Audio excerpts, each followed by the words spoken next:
Siz. Babala bu ne çaydı? Elə bir akvaryum suyu isidib gətirmişsən. Ne çaydı bu?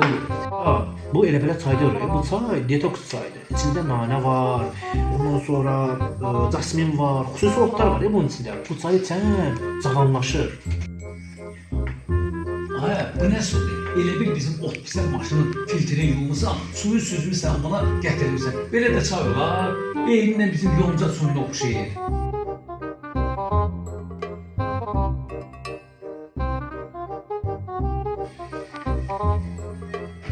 Bu ne de? Bir tane otlu suya 20 manat. Bu çaylar xaricdən gəlir.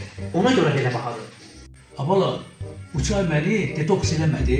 Buradakı qiyməti görəndə elə arıqladım ki, lap şalvarım əyrindən düşdü. Bu çay məni cavanlaşdırmalı deyil, lap uşaqlığa qaytarmalıydı. Gedək evə bir yaxşı xoruz quyruğu çaydan bir içə. Yoxsa bu jasmin deyil, Mənə dəyəcəyimi 200 də qalxdı. Dur.